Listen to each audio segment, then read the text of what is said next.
What's up, everybody, and welcome back to Laying the Points with FarleyBets. We are back. I am at FarleyBets on Twitter, professional sports bettor now for 5 years and running a winner in the Circa contest in 2021, over 125 units won in the NBA and NFL in the past 4 seasons. And we haven't done this podcast in a little while. Took a little hiatus there, as most of my audience and my followers probably already know. The busy lives that we all lead, podcasting just wasn't one of my priorities, but I would like to make it one of my priorities again as we lead into the NFL season. Had a great audience when we were doing this podcast on a regular basis before. I think you will enjoy it if you start listening in every single week, because we've tried a lot of things the past few months when we had a little hiatus. We were thinking about maybe doing a tiny little podcast every day of the week, maybe 3 podcasts a week, but a little bit shorter form. Just all kinds of different ideas. Tried to go live a few times. And as you know, right, and as many of you know, because you're probably in the same age bracket as me, like the 35 to 45 years, I'm 38.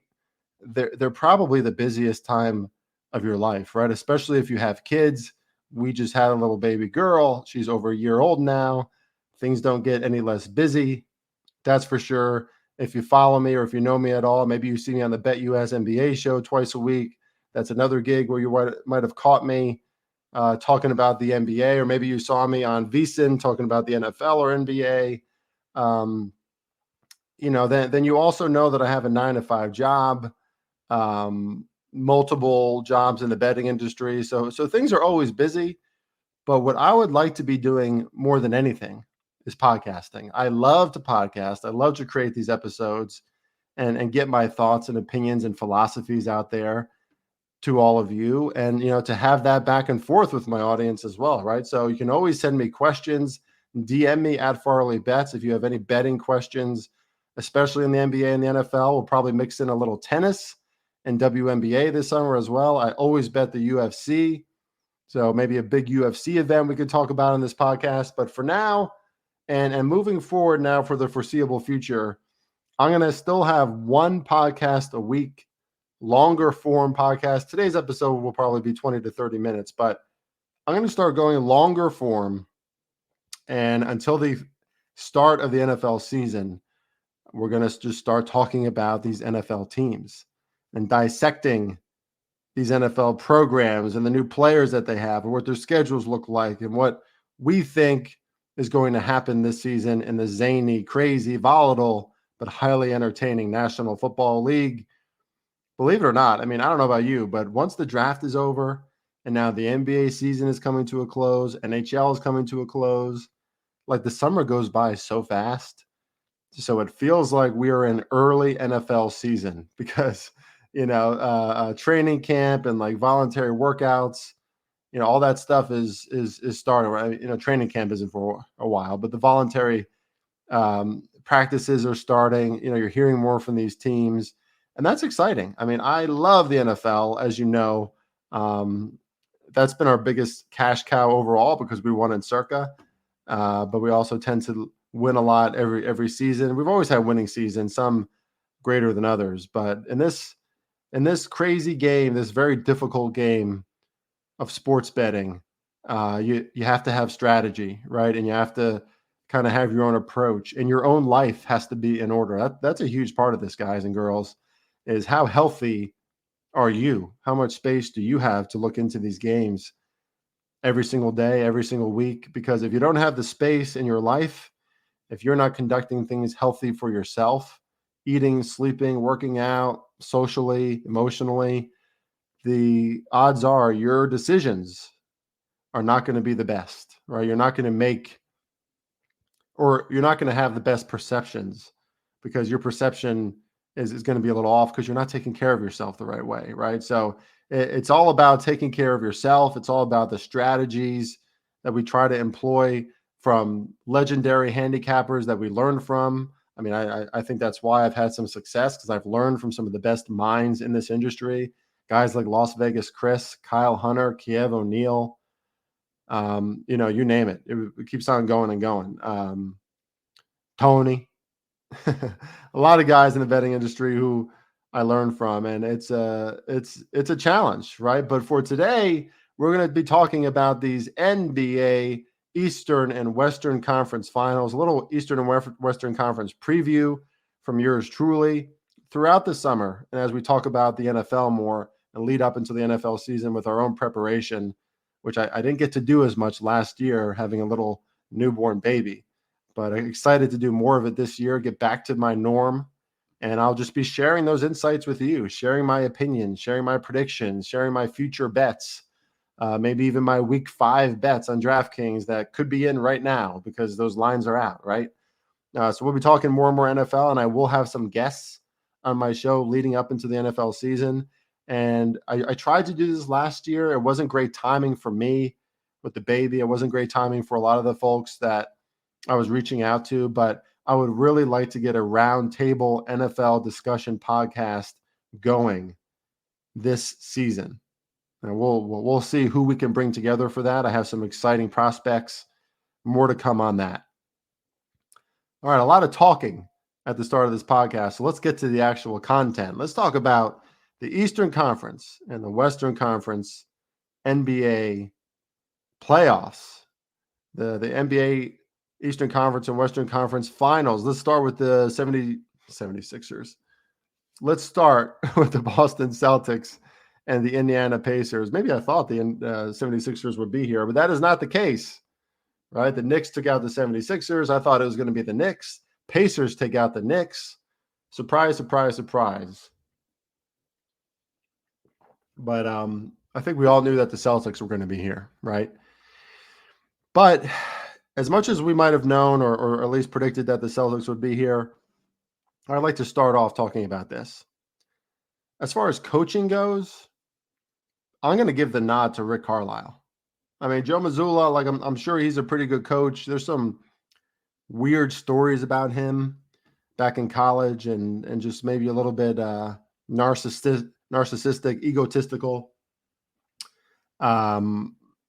I don't know how much to read into that, but he's obviously inherited a fantastic roster, right? So it's just hard for Boston to lose with all the talent that they have. And now Kristaps Porzingis is going to be coming back soon. I think by game 3 is what they said. I don't know if that's changed at all. I haven't seen any change in that. But when Kristaps comes back, right? I mean, that's going to be a huge difference maker because I really do think that the Pacers can keep pace with the Boston Celtics for much of this series. But Kristaps and his length and his shooting ability really kind of tips the scales in their favor. But going back to the coaches, Rick Carlisle has done such a fantastic job with the Indiana Pacers. I mean, if you look at the way that they showed up in Game 7 against the Knicks, and some of that is really hard to predict, right? They were shooting 70% from beyond the arc and 80% from the floor when that first half was ending. Like that's what the data said in the final 3 to 4 minutes of the end of the first half. I don't know how it ended in the first half, but that's absurd, right? Like that doesn't happen.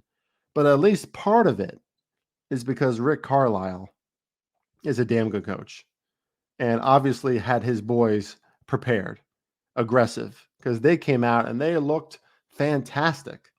I mean, obviously, the team itself is equipped with so many great shooters, great scoring talent, from Miles Turner to the pickup of Pascal Siakam, obviously to, Tyrese Halliburton, who earned his first All-Star appearance this year, right? But their whole roster, really, guys who can shoot, guys who can score. Naismith, Nembhard. I mean, TJ McConnell comes off the bench and he's like a little spark plug. I mean, he's never afraid. He was 6 for 8 in that game. Big difference maker at a few inflection points in that game too, where it looked like maybe the Knicks would come back. Obi Toppin taking it to his former team. Excuse my alarm there. Obi Toppin taking it to his former team. Really, the whole series. What a team that Rick Carlisle has put together. And they clearly have a lot of team chemistry. I don't care how many players on the Knicks were injured to go into Madison Square Garden like that. It's, with that kind of atmosphere, that hostile atmosphere, and to perform at that high of a level, 70 points in the first half is just remarkable. And they're playing some defense too, folks, right? Like, this isn't a great defense, but they're playing some defense. And the thing to remember about this series, so, starting with the coaches, I'm going to give Rick Carlisle the edge. I think the team is more united. And just the coaching job in general is more prominent with Indiana. With Joe Mazzulla, it's a big question mark for me. I'm not sure how much I can trust the guy. I'm not sure that he's a big part of it. But if we move into the matchup between these two teams, we got to remember that Indiana was the only offense really all season that was comparable to the Boston Celtics. Number 1 and number 2. And at certain points of the season, Indiana was number 1. Boston was not. But Indiana, even before Pascal Siakam, even before they picked him up in late January, February, they were still one of the top offenses in the NBA. Number 1 at certain points, number 2, number 3, a top 5 at the very least. So this is a team that knows how to score. They move very fast. They like to play their small ball. And Boston is more physical. They're bigger, but they're not as fast, right? Like they're a little more like the Knicks. Now they're more talented than the Knicks. They have better shooting talent. That's for sure. When you got Jaylen Brown and Jason Tatum and Derek White, who, if the Celtics make it to the finals and win, Derek White could be the MVP, guys. I mean, that kid, I call him a kid. He's bald now. Kind of looks like Socrates out there, but Derek Smith, or Derek White, he's a great player. He just knows how to step up. He kind of has that Jalen Brunson ability in the clutch too. You'll just always see him in those moments step up for his team. But that being said, we haven't even talked about Al Horford, right? Who, I know he's getting older now, but Al's still going to nail some shots out there. He's still going to be a difference maker on defense and rebounds. You still got Drew Holiday, who's been on so many elite teams, elite defense. Sam Hauser can come off the bench and nail a bunch of threes. So can Luke Cornett. Cornett, very physical guy. These white dudes in the Celtics, right? Kind of bringing back the Larry Bird era. Bruce Pritchard comes off the bench and is another spark plug, kind of the TJ McConnell for the Celtics. And they haven't even played a good amount of their bench. Guys like Brissett, Tillman. They got some other guys who maybe they mix in, right? But when Kristaps comes back, this is just a superior starting 5, a superior front 8. And the Pacers are going to have a hard time. But that said, guys, I don't think the Pacers should be at plus money at plus 2.5. In the series, plus 2.5, you can get around plus 120, plus 115 at most sports books now. Shop around for that a little bit. I haven't had time to shop around a bunch before this show because that's how life is. But when I was looking at FanDuel, let's see, the series right now is plus 118, plus 2.5 on Indiana. I think that has some value because it's going to be hard to predict the games that Indiana wins, right? Like you want to predict them winning at home, but you saw the way that they came out of Madison Square Garden. You see the way the Celtics played now in 2 straight series in game 2. Not very good after a great start in game 1. So maybe you'll look at a game 2 bet on the Pacers. Like these are all understandable approaches, but the Pacers are going to be by far the biggest challenge that the Celtics have had in these playoffs because they faced a weakened, injured, no Jimmy Butler, no Terry Rozier version of the Heat. And then they faced the Cavs without Donovan Mitchell at a certain point, without Jared Allen for the whole series. The injury bug was hitting them as well. This is a completely healthy, completely energized, game-ready Indiana Pacers team who almost won the in-season tournament, right? Like they play well in these situations. We've seen it. We saw them crush the Bucks in that in-season tournament when the Bucks were healthy, when the Bucks were looking better. So I think Indiana definitely takes 2 games in this. I wouldn't blame you if you took an exact correct score of Celtics 4-3 or Celtics 4-2. Looking at FanDuel, Celtics 4-2 is plus 410 and 4-3 is plus 500. You put half a unit on both of those and you're going to do well if one of those hit.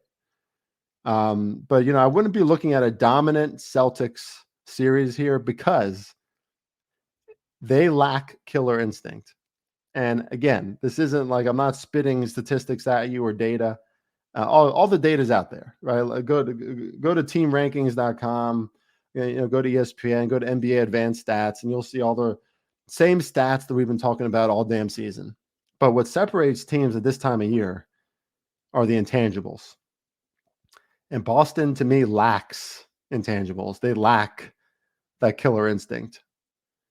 Usually it takes a game 3 after blowing game 2 for them to come out on fire, for them to come out mad and aggressive. Then you see that killer instinct a little bit. I don't see that killer instinct game to game. If anything, I think it was a great comparison. I think Charles Barkley made this comparison on TNT during their series against the Cavs when he said the Celtics played like they're one of the elite teams in March Madness who is just waiting to just roll over and waltz through a game against like a low, like a 16th seed. Like they're not impressed by their opponents so far. But if they continue to have that mentality against the Pacers, a team that they are very well positioned against, sure, but the odds makers and everybody again is kind of underestimating what Indiana can do here. So Boston could be underestimating it too. Indiana is going to win 2 games in this series. I'm pretty sure of that. I feel strongly about that. So I would look at those sides of those bets. It's easy to be like Celtics 4-0, Celtics 4-1. I don't think there's a lot of evidence that that's going to happen. If you consider the level of opponent that they had in those past 2 series and how injured they were, and they still lost the game in each of those series, like they lost. They nearly lost 2 against the Cavs, right? Without Donovan Mitchell twice. So not a great look for the Celtics here. And I think that's going to jump up and bite them in the ass. Like they need to come together more in these games. And oh, by the way, in game 1, I'm not betting the Celtics minus 10.5. If anything, I'd side with the Pacers. I would lean Indiana in game 1 for now. Okay, the Timberwolves and the Dallas Mavericks. And I really thought I was going to be saying Mavericks and Nuggets. But I'm saying Mavericks and Timberwolves. And what an impressive response in the second half by the Minnesota Timberwolves, who were down double digits again. I think as much as 13 or 15 points at Denver. And that entire game was kind of a microcosm of that series, right? Like Denver, more buttoned up, probably better prepared. They have more experience, more confidence. They come out, they dominate early. Jokic looks great. Jamal Murray's nailing 3 threes in the first quarter. But the resolve of Anthony Edwards and Karl Anthony Towns and Rudy Gobert and that whole lineup was just so impressive to me. And there were moments like when it was tied at a certain point in the third quarter, you're just thinking to yourself, oh, the Timberwolves are going to win this game. They're going to win. Like they just had that momentum, that belief, right? Like, and the Nuggets couldn't stop them. I mean, the concern about Minnesota is their offense. That's been the concern all year. It hasn't been very good. I mean, pretty average, really, by a lot of NBA standards. But even when Anthony Edwards was struggling, who I said on VSiN earlier, or on Sunday, I believe I was on the show, I said, I think it's going to take like a Michael Jordan-like performance from Anthony Edwards to win that game 7 at Denver. Not true at all. They held the Denver Nuggets to 90 points at home. 37 points in the second half? I mean, that's incredible. 14 points in the third quarter. And it's their defense, right? It was their defense, and it was Anthony Edwards creating opportunities, creating space for his colleagues out there. And what a fantastic job by them. I mean, when Rudy Gobert nailed that fadeaway shot, as Anthony Edwards said, like, yeah, we knew we probably got him at that point. Like, yeah, like if if Rudy Gobert is nailing like MJ fadeaways, not a lot is going wrong for you, right? Um, and the Timberwolves, man, when they get on that train of belief, they are really, really hard to stop. I saw that in the regular season against, Denver, actually, right? Like when they start going, they are very cohesive, and we saw great segments of action from Karl Anthony Towns, like unbelievable defense against Jokic a few times, ridiculously impressive shot making ability, crashing the rim, uh, dunking some of those missed shots by his teammates in those final seconds too. I think there was a dunk that he had off the rim when they were only up by 5 and they kind of needed to keep on surging ahead or staying ahead. Karl Anthony Towns answered the call. Answered the call more than Anthony Edwards in a lot of those situations. And for all the slack, all the shit that Rudy Gobert gets, I should say flack, not slack. We don't give Rudy Gobert any slack. All the flack that Rudy gets, he stepped up too. Had a very solid game 7. I mean, 13 points, 9 rebounds, obviously plays a lot of defense. Nailed a few free throws. Like, he was 7 for 9 from the free throw line. I mean, if he can hit free throws and just be a defensive threat and not crowd the middle, take up space, he's going to be great. This is going to be a really interesting series, though. And you look at the Dallas Mavericks and where they're priced right now. If I look at this website where it lists a bunch of sports books, I'm seeing 535 plus 535 on Dallas to win. A bookmaker plus 500 at most shops for Dallas to win. I think that's way too big.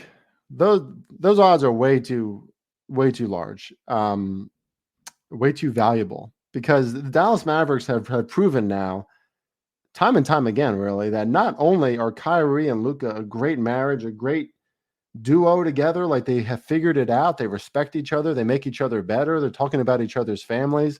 Like, that's a buy sign on the Dallas Mavericks when they're two stars who, when Kyrie first came to the Mavericks and he was admitting it, he wasn't at a great place, right? Going through a lot of personal stuff, a lot of controversy, from his time with the Nets. He was a part of that, or he was like a part of a film, or had something to say about a film that was like anti-Semitic, or something like that. I mean, he was just putting his foot in his mouth a lot. Not a fan favorite, but boy, has he turned into this like humble, egoless, selfless player, sometimes too selfless on the court. He's like trying to pass the ball all the time. Kyrie was not trying to pass the ball as much in game 7, or was it game 6 for the Mavericks, which is even more impressive, right? They closed it out in 6. He wasn't trying to pass the ball as much because he shouldn't. Like in those situations, Kyrie should be shooting the ball, and he got some unbelievable shots up. Didn't always fall. I mean, the rim was not treating him very well, a lot of around the rim and out. But Kyrie, when he turns it on, is almost impossible to stop. He's going to get to the rim. We all know how good Luka is. And they got guys now like PJ Washington who can nail threes all day, all night.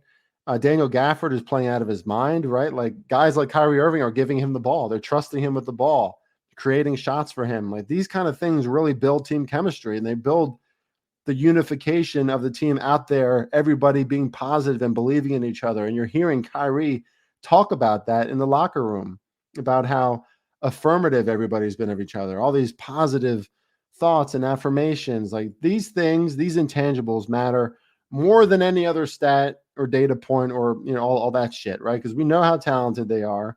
We've seen how well they can play defensively. I mean, Jason Kidd, like, the jury's out. Jason Kidd knows how to coach up a defense, because while they might not play great defense throughout the season, like a lot of teams don't, they do play great defense at the end of the season and in the playoffs. This is 2 seasons in a row that we've seen it, and it's been really, really impressive in the playoffs. I mean, they were straight up stymieing is probably not a word, but they would stymie OKC every time it looked like the Thunder were going to go on one of those surges. It just didn't happen. Dallas had the answer. And a lot of it is just effort, right? We're seeing that even from Luka, like even from Kyrie, who's obviously undersized, might have to take on Anthony Edwards. Not going to be easy. And, Minnesota has a lot of size advantages here, right? Like Dallas really doesn't have a front court. I mean, Daniel Gafford is okay, Derek Lively, the second, is coming into his own. He's a good little player, but they don't have like a formidable front court that you would fear.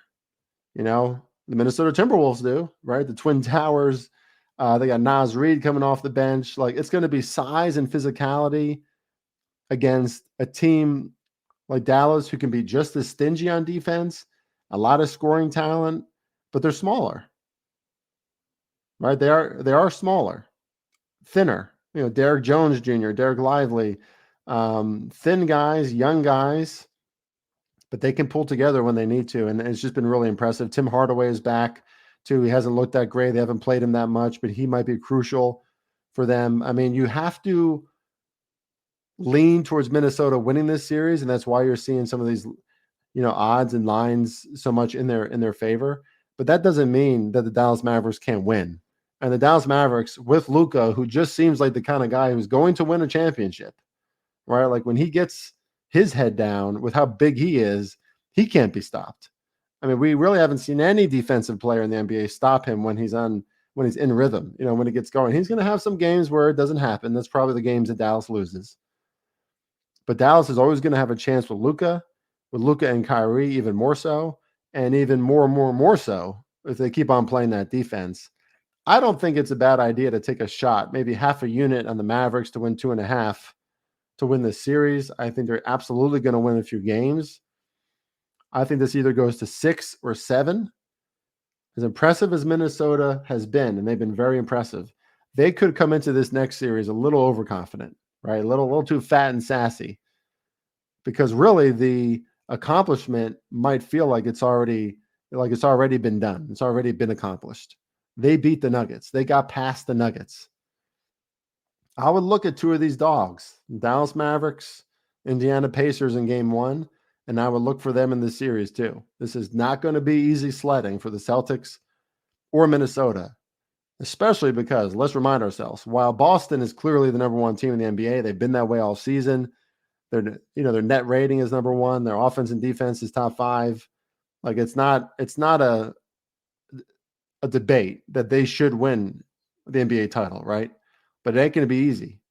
And Minnesota, on the other hand, wasn't even the number 1 seed. They've had some up and down moments this season during the playoffs.